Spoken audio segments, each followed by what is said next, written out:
Armstrong கொலை வழக்கில் rowdy சீசிங் ராஜா encounter செய்யப்பட்டிருக்கிறார். போலீசாரிடமிருந்து அவர் தப்பியதாகவும் அதனால் என்கவுண்டர் செய்யப்பட்டதாகவும் தகவல் வெளிவந்திருக்கிறது. விவரங்களை வழங்குவதற்காக செய்தியாளர் சதீஷ் இணைப்பில் இருக்கீங்க. என்ன நடந்தது சதீஷ்? கண்டிப்பாக ஆம்ஸ்ட்ராங் கொலை வழக்கில் தேடப்படும் முக்கிய குற்றவாளியாக சீசிங் ராஜா உள்ளார். இவரை நேற்று ஆந்திரா கடப்பாவில் வைத்து சென்னை தனிப்படை போலீசார் கைது செய்தனர். கைது செய்து சென்னை அழைத்து வந்தனர். இந்த நிலையில் அவரிடம் விசாரணை நடத்திய போது சென்னை நீலாங்கரை அருகே உள்ள இஸ்கான் டெம்பிள் ஆகிய இடத்தில் ஆயுதங்கள் பதுக்கி வைத்திருப்பதாக நேற்று அவர் கூறியிருந்த நிலையில் அந்த ஆயுதங்களை பறிமுதல் செய்வதற்காக போலீசார் இன்று காலை அவரை அழைத்து சென்று ஆயுதங்கள் பதுக்கி வைத்திருந்த இடத்திற்கு அழைத்து சென்றுள்ளனர். அப்பொழுது அவர் இஸ்கான் பக்கிங்கான் கால்வாய் அருகே அவர் பதுக்கி வைத்திருந்த ஆயுதத்தை எடுத்து அழைத்து சென்ற காவலர்களை நோக்கி சுட முற்பட்டுள்ளார். காவலர்களை சுட முற்பட்ட போது காவலர்கள் கொண்டு வந்த வாகனத்தின் மீது 2 குண்டுகள் பாய்ந்துள்ளது. இதனை அடுத்து அவரை விசாரணைக்காக அழைத்து சென்ற காவலர் ஆய்வாளர் விமல்ராஜ் தற்காப்புக்காக சீசிங் ராஜாவை நோக்கி சுட்டுள்ளார். இதனால் சீசிங் ராஜா சம்பவ இடத்தில் உயிரிழந்துள்ளார். சதீஷ், தற்போது சீசிங் ராஜாவுடைய உடல் எங்கு வைக்கப்பட்டிருக்கு, அது குறித்த விவரங்கள் கிடைச்சிருக்கா? ரவுடி சீசிங் ராஜா அவருடைய உடல் சென்னை ராயப்பேட்டை அரசு மருத்துவமனைக்கு கொண்டு வர இருப்பதாக தகவல்கள் தற்போது வெளியாகி இருக்கிறது. அதேபோல் சீசிங் ராஜா மீது 33 வழக்குகள் நிலவில் உள்ளது என்பதும் குறிப்பிடத்தக்கது. இப்ப அவர் கை காட்டிய இடத்திலிருந்து என்னென்ன ஆயுதங்கள்லாம் பறிமுதல் செய்யப்பட்டிருக்கு சதீஷ்?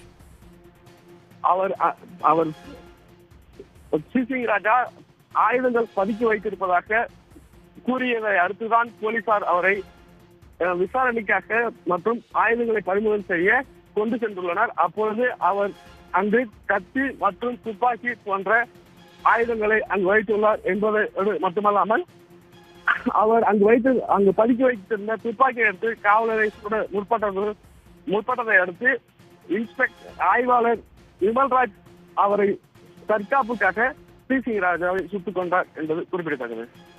சதீஷ், இப்போ சீசிங் ராஜா மீது எத்தனை வழக்குகள் இருக்கு, அவருடைய பின்னணி என்ன, அது பற்றி சொல்லுங்க. சீசிங் ராஜா மீது சுமார் 33 வழக்குகள் நிலுவையில் உள்ளது.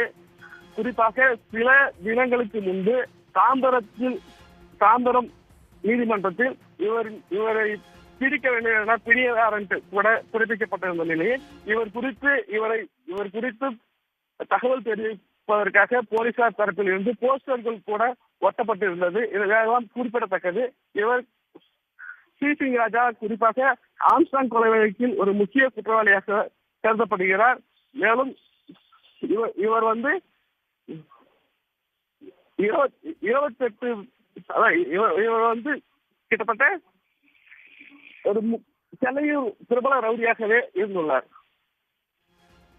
சதீஷ், இப்போ இந்த கொலை வழக்கில், ஆம்ஸ்ட்ராங் கொலை வழக்கில் சீசிங் ராஜா எந்த அளவுக்கு ஒரு முக்கிய குற்றவாளியாக பார்க்கப்பட்டார்? அவரிடமிருந்து என்னென்ன தகவல்கள் எல்லாம் திரட்ட காவல்துறை திட்டமிட்டிருந்தது?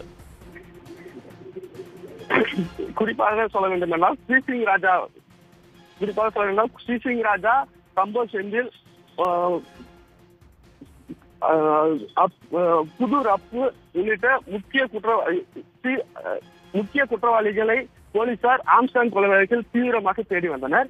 இந்த தேடுதலின் போது சீசிங் ராஜா ஆம்ஸ்ட்ராங் கொலை வழக்கில் முக்கிய பங்காற்றியுள்ளார் போன்ற விவரங்கள் போலீசார் திரட்டினர். இதனை அடுத்து சீசிங் ராஜாவை போலீசார் தீவிரமாக தேடி வந்தனர். ஆம்ஸ்ட்ராங் கொலை வழக்கில் நீண்ட நாட்களாக தலைமறைவாகவே இருந்த சீசிங் ராஜா பல்வேறு நாட்களாக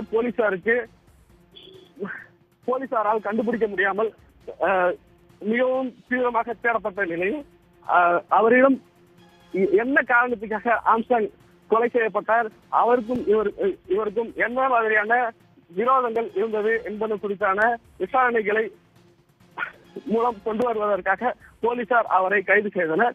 ஆனால் தற்போது அவர் போலீசாரையே சுட முற்பட்ட போது அவரை போலீசார் என்கவுண்டர் செய்துள்ளனர்.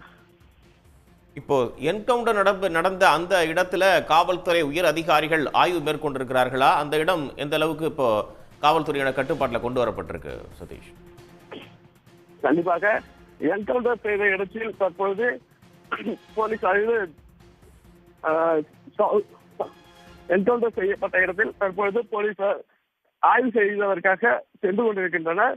அது மட்டுமல்லாமல் இந்த என்கவுண்டர் செய்யப்பட்ட சிசிங் ராஜாவை ராயப்பேட்டை அரசு மருத்துவமனைக்கு கொண்டு வருவதற்காகவும் ஏற்பாடுகள் செய்யப்பட்டுள்ளது. மேலும் அங்கு என்ன நடந்தது என்ற முழு விவரங்களை அறிவதற்கு சென்னை போலீசாரின் உயர் அதிகாரிகள் அங்கு விரைந்துள்ளனர்.